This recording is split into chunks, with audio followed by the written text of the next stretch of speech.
Hey guys, so we're here in Dollar Tree today, and last year I wanted to get these interlocking um, planters, which gardening with Barchuckin had, and I couldn't find them. So this year I found them all. Izzy's with me, of course. Say hi, Izzy. Hello. So we're here at Dollar Tree just getting some stuff. Look at all the gardening things. These pots are so pretty. I love them. Dollar Tree is a great place to like find stuff, guys. I know I'm not sponsored by them. I just love coming here. Hey guys, welcome back to my channel.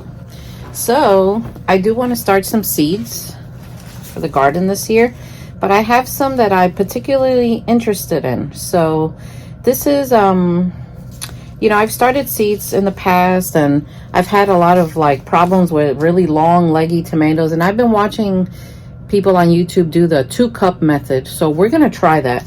But this is a giant heirloom tomato that I grew in 2018. The tomatoes were this big. They were monsters. So I'm going to try those again. And I was able to save seeds from them. And then, of course, I love calendula flowers. So I'm going to try those. They look weird, don't they? They look like little teeth or something.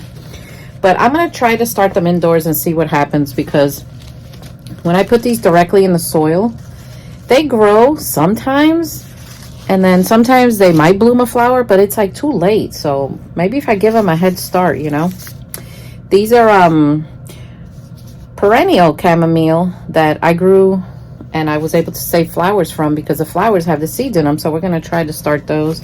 And this is the one that I want the most, and this is my biggest challenge. These are called cachucha peppers, which it's a Cuban pepper.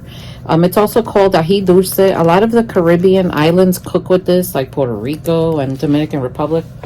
It looks just like a habanero, but it's sweet. It's also my biggest challenge to grow. I don't know why. Some years they do well. Other years I get nothing. One year I got one plant that for some reason, probably because I put a whole bunch of worm castings, was about my height. And I'm like 5'3". And I'm like, oh my gosh. So I tried to uproot it and replant it, and yeah, the thing died. So it was a whole big thing. So I picked up some beefsteak tomatoes, and I like to put marigold flowers around everything I plant. They said it helps repel bugs and brings in pollinators. So we'll see. Sometimes I buy these already sprouted in big flats, but I like to see them grow also. So we're gonna do that. So I got this. I borrowed Joe's drill so I could do the hole drilling and the double cup method. And you had to see me trying to figure out how to change the tip on that thing. Yeah, that wasn't good, but I figured it out. So I'm gonna go get my stuff to start my my soil. So I get this dirt sometimes at Dollar Tree. This one I got at Dollar Tree. It's not the best quality, but I'm gonna improve the soil with my own castings. So I don't mind starting out with like a bag of the cheap stuff. I do have the expensive stuff, I think, in my garden, my greenhouse, but since I'm not going out there to get anything, they're little sticks. You just got to pull them out. It's all right. Sometimes if you overthink stuff like this, it doesn't turn out right. I don't know why. So I do add a little bit of vermiculite, which is funny because here in Spanish it says vermiculita, which is like vermicompost. So I don't know. So I kind of eyeball these things. Now, soil cannot be too compacted, because then you're going to have a problem. And I'm also going to show you a trick that I learned years ago for seeds. I always get people asking me, I don't know how deep to plant the seed. So I'm going to go get some seeds that are bigger, even though I'm not going to use them, just for demonstration purposes so you can see, and I'm going to show you right now. Okay, so this is the seed trick. These are just some beans. They're just bigger and easier to show you. So people ask me, well, how, and this works with any type of seed, this trick. So people ask, how deep? So what you do is you take your seed and you take 3 of them and you put them next to each other. This height is how deep you go with the seed for this one. So if I wanted to plant these, it's about a ½ inch. I would look at this, and that way I know how deep to go. Tomato seeds, the same thing. You take 3 of them, you put them side by side, and the length of it is how deep you go in the soil. Guys, it's the best trick I've ever learned, and it has helped me for, well, 20 years, 21 years. So try it, and you won't regret it. So I'm gonna just mix this up. This dirt, you gotta like just play with it a little, you know. I always moisten my soil before putting it in the cup, before putting the seed in it, because one time I didn't, and then I put the seed in, and then I started wetting it, and my seed got lost. It like sank, never sprouted, probably like rotted.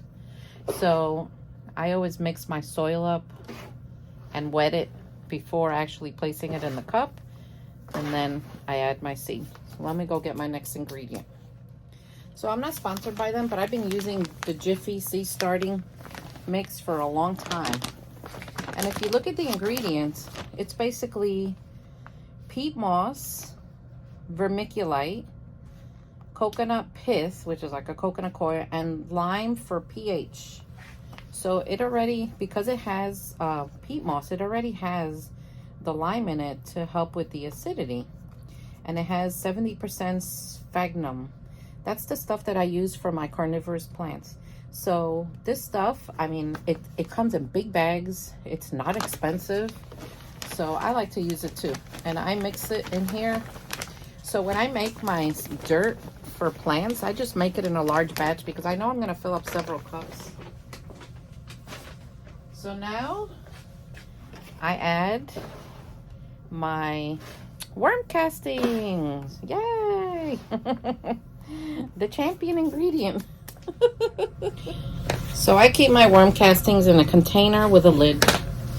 It's not 100% airtight lid, but I've been using this container for like, I'm not kidding you, like 20 years. And I've never had a problem. It's still moist at the bottom. It holds the moisture, but it won't dry out your castings 100%. So we're gonna mix. So tomato plants, when you grow them, even though I'm starting this with castings are safe to use. Oh, it's kind of rock or something. Don't fertilize tomato plants with like your fertilizers until you see the first flower. If you do that, you'll get tomatoes. If you fertilize before the first flower, and I've done this myself, this is why I'm telling you. I grew one time the largest, most beautiful tomato plants, and it had no fruit on them. So I learned my lesson. So don't, you know, I started doing research, like, why am I getting this giant plant and no tomatoes? So that's why. I fertilized it too early. So you want to wait till you get the first fruit, like the little flower. Then you can fertilize. I believe it's every 2 weeks or so.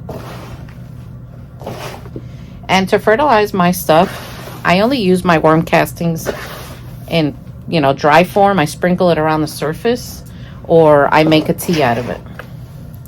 And that's just what I prefer. I've been doing that for years, and it's worked out for me. So now I'm not going to wet this yet because I'm going to get the drill and I'm going to start making the cups. So let's see how that goes with my hands.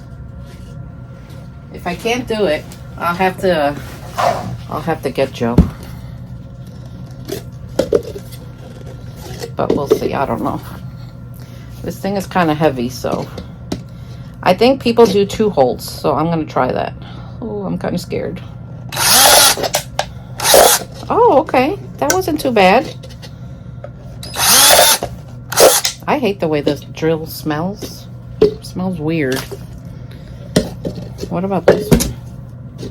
Oh, this one has holes. Okay, I did this one already. This one I messed up.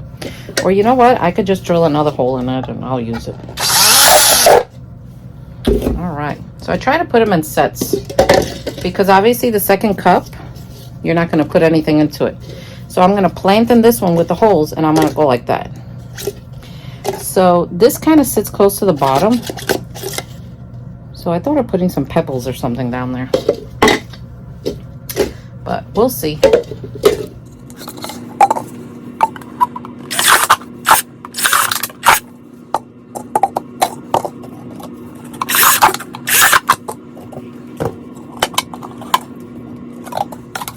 All right.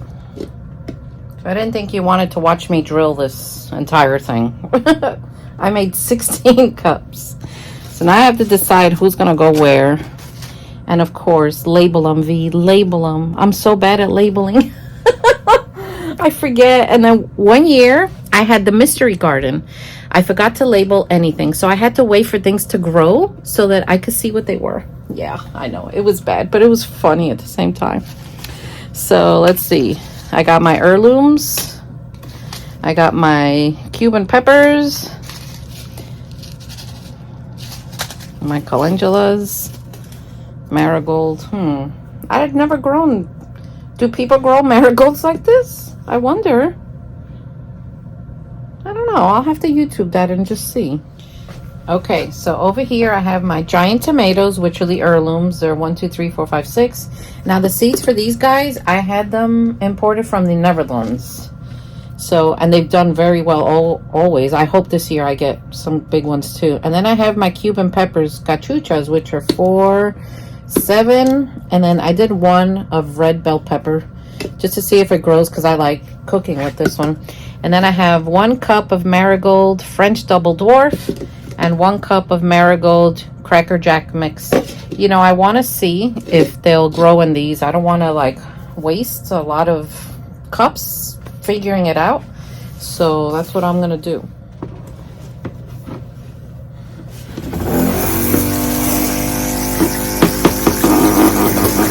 We're going to wet this down.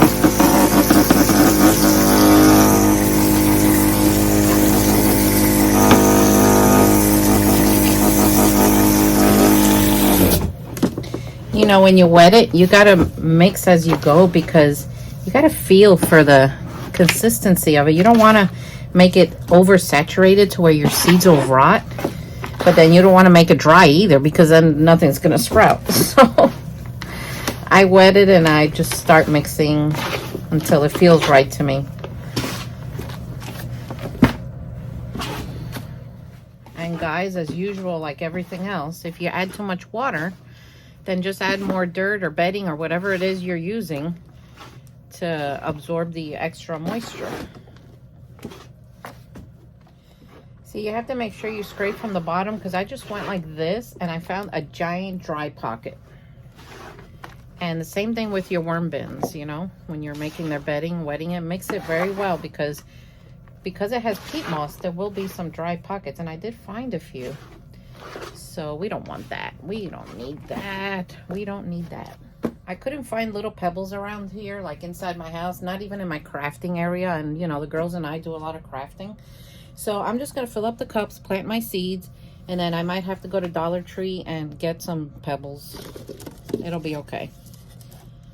So let's do a giant heirloom tomato. The pebbles are going to go at the bottom of the second cup anyway, so it's okay. So today is Wednesday. If you want any worms, guys, go to my website and you could find them there. I fill it up about like that. And then I'm going to put it in my dry cup and just put it aside. I'll do like 4 and then I'll bring out the seeds. Okay. I just realized I wrote the name on the one with the holes, so when it goes inside the second cup you can't see it, so I'm gonna have to rewrite the names. See what I mean, guys? My channel's real. It happens. It's all right. Just make sure. Okay, I got giant tomato. Okay, I got giant tomato.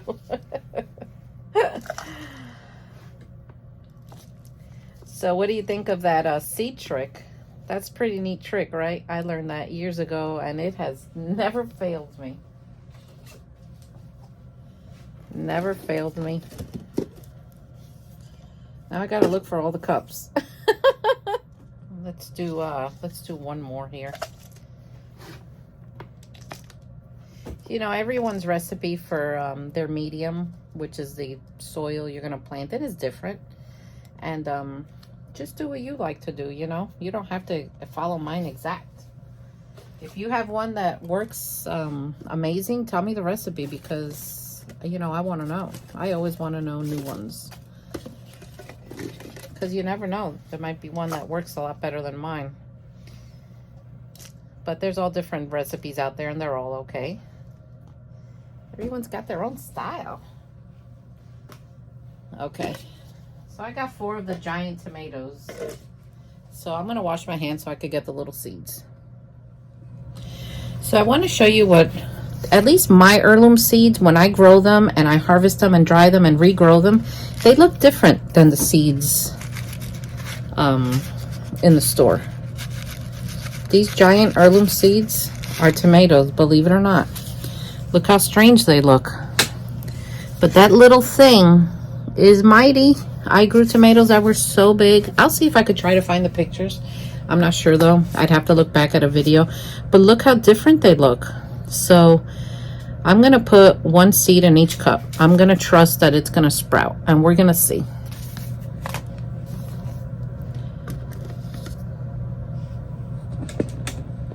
So this is my tomato cup. I'm going to find one of the seeds in my hand. Sometimes they get stuck together. I don't know why, but they do. See this little thing? You can't even see it. I'm gonna go, where's the cup? I'm gonna go bloop and pop it there. And then I just take some stir and I just go like this. And that's it. You do that to all of them. And I'm going to keep mine under grow lights. So when I have them set up under my grow lights, I'll bring you back. So now I'm planting some chamomile that I grew in my garden last year, and I picked the flowers. And the reason I started doing it this way, I just take the flowers and I just kind of go like that, is because one year, for some reason, I couldn't find chamomile. So when I finally grew them, I decided to take the flowers and just smash them up and put them in my own little cups and grow them like this. And you know, they've always grown like this. Oh my gosh, the smell when you oh, I love chamomile. When you just break them up like that, they just smell like heaven. Now chamomile are the teeniest little things, so I kind of just go like this. Not too much, because if you bury them, they'll get lost. They are so small. So this is what I do. And my chamomile is always sprouted. So let's see this year what it does. So we're going to put these upstairs also. So here they are, guys. I still have to write the name in front of the cups. But here they are under my grow lights. So hopefully this year we'll do great, and we'll see. So guys, I hope you enjoyed this video. I hope you learned something. Get out there and plant some seeds. Do it however way works best for you. Hopefully I'll have luck with this double cup method thing. And I'll keep you posted on this. Let's see what happens. Okay guys, I'll see you next time. Take care.